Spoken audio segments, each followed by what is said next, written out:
Good morning, everybody. I am not really gonna lie to you. It is not morning right now. It is 4 p.m. 4. What have I done with my life? I'm kidding. Today has been a crazy day. I woke up super late. I missed breakfast, which, I love breakfast, like breakfast in my heart. And I had to go into the city to fix some tech stuff that broke during yesterday's stream. So I've been in the city, I've been doing a lot of errands, and now I am back in the hotel. Now, a smart person might say, okay, you know what? It is time to go and prepare. But I want to go to the pool before I start preparing today because I have a great track record of winning when I go to the pool. Now, I don't really believe in, superstitions, but it's a good excuse for me to go to the pool, okay? I want to go to the pool. So I'm going to go there now. And after that, I'm going to prepare. I'll see you very soon. My hair is wet because I've been to the pool. It is right now 6 p.m. My game is starting in 2 hours and I'm playing against Daniel Ristodorescu. I really think I said that wrong. He's from Romania and he's rated 2085. So he's a little bit higher rated than me, but he's very close to my rating. It's actually the opponent that's closest to my rating that I've played. And he's been having a pretty decent tournament, but he hasn't done any, extraordinary result yet. He's beaten the people that were lower rated than him. He drew at 2100 and then he lost against the people that were higher rated than him. And I feel good today. I feel really good. I feel really relaxed and, I feel great. I'm actually so excited. I have right now 3 out of 5 points.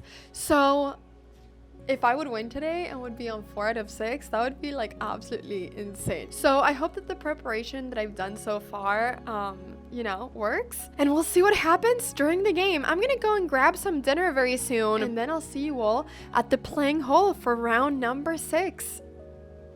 Wish me luck.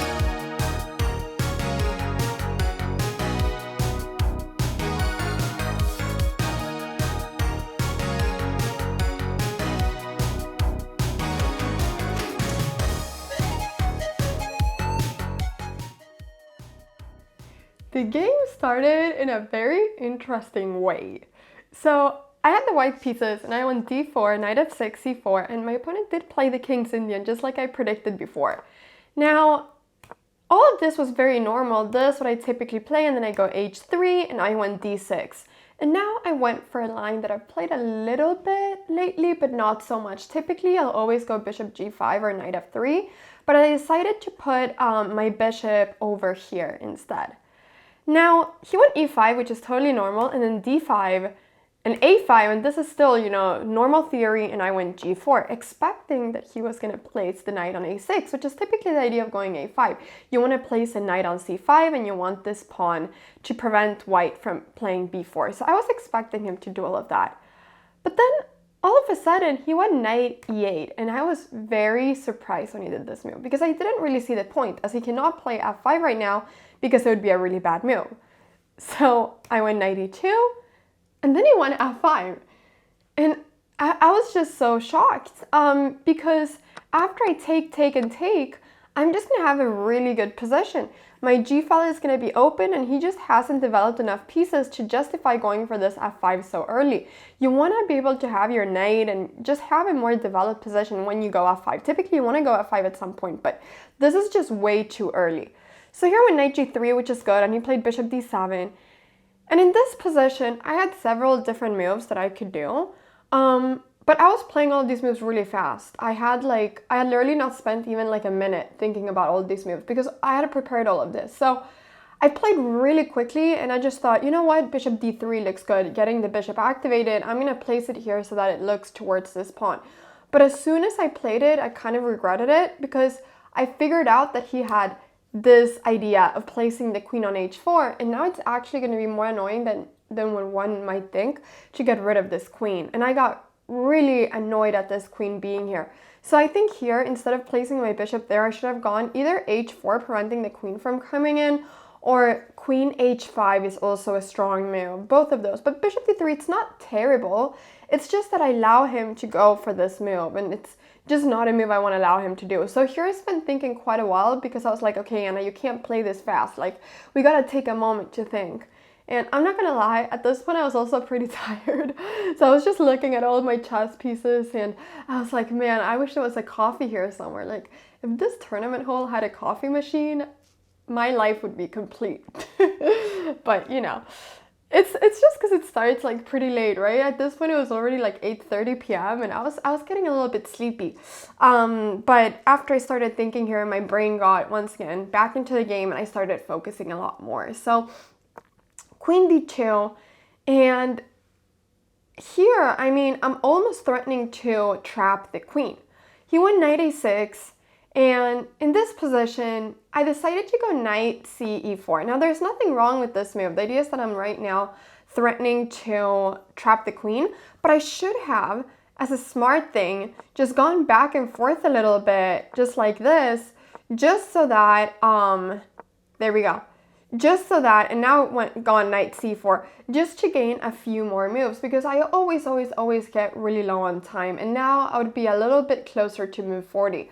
So I should have done that just to gain like a couple moves, but yeah, but that's just a little tip. But anyways, now I went rook f4, which looks really crazy because it's giving me an exchange, but this is actually really thematic in the King's Indian. So he placed the rook on f4. I don't really want to capture it right now because then this bishop is going to become really strong. So I need to make sure that this bishop doesn't become so strong. So it's not good to capture. So I played a3, preventing the knight from coming in, and this is good. And then bishop h6, which I thought was a really weird move. And now here, I should have gone long castles. Like, everything that I'm missing to have a great position is to go long castles. That's everything I'm missing. If I'm able to go long castles, I'm going to be very happy. I'm going to have a really good position. But I went knight e2 with the idea that I'm threatening to take the rook with the knight. And if the rook, you know, would go somewhere, I can take the bishop. Now here I played knight g7. And I went rook g1, which is good, pinning this knight. And now he went rook f8, which I thought was a mistake. Here, however, I should have gone long castles. I kept on missing the move long castles. I got so focused on doing or in taking care of this rook that I just missed it. So I captured the rook with the knight, thinking that was really good, thinking that he would capture with the pawn and I would have bishop d4.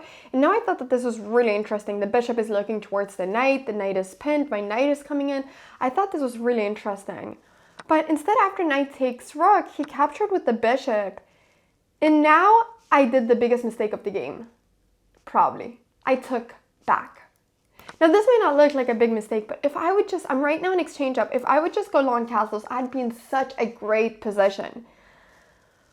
I don't know why I took, because when I have the same position now after long castles as I would have if I took, just that now after it takes, the rook becomes very active and my knight is right now hanging. So it really was just really stupid to take that bishop. I should not have done it. So here I should have gone long, well, here I ended up going long castles finally, but now at the cost of sacrificing 2 pieces for the rook. So takes, and I'm still slightly better, but it's not this almost winning position that I would have if I would just have gone long castles. So here, I was calculating sacrificing the rook, but I realized that it was just really bad. So I ended up going queen g5, and now, I mean, the only move that my opponent can do is to go queen f4 check and exchange queens. And I thought that after rook d4, I'd be better in the endgame. So I thought that this was quite nice. And because right now I'm threatening the pawn. So he pushed up the knight. The idea is that if I take, there's a little fork. Whoops, I did not go there.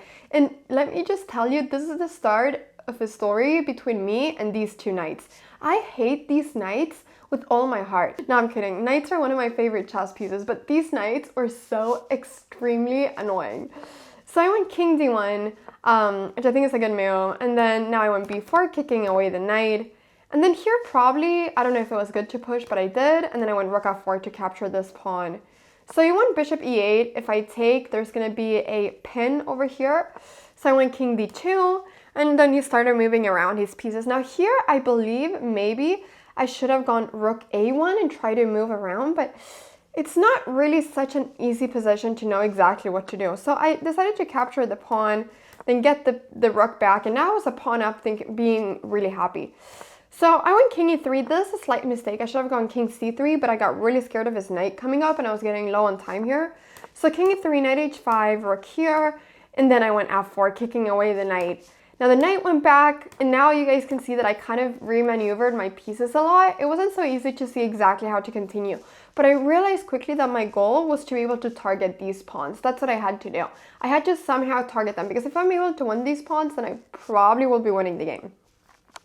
So I went check, and I moved my king back, and now I went for this crazy move b6, which was probably completely unnecessary, but I thought this is a really nice idea, because if he goes knight takes b6, I'm going to have rook a7, and I'll be winning this pawn. So I thought that this was a really pretty idea, and if pawn takes, I thought that now all of these pawns are really scattered, and it's going to be easier for me to target them. So I went king b4, knight e7, and king b5. I started pushing up my king.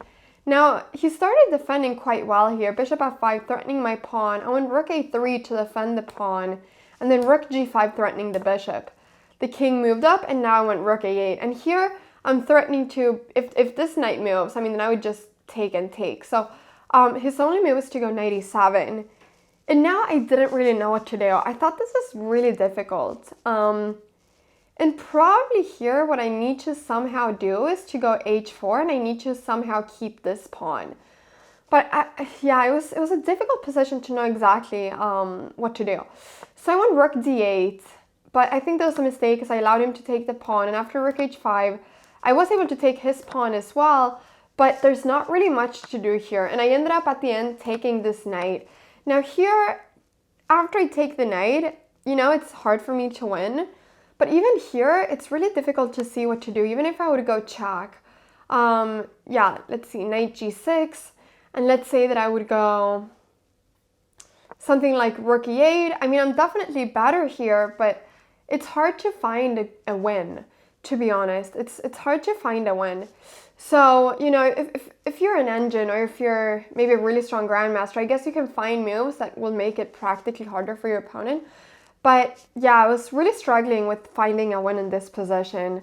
So you can let me know in the comments down below what you would have played or what you would have done. But I ended up taking on d7, wanting to at least capture these pawns and see if I could somehow get a passed pawn.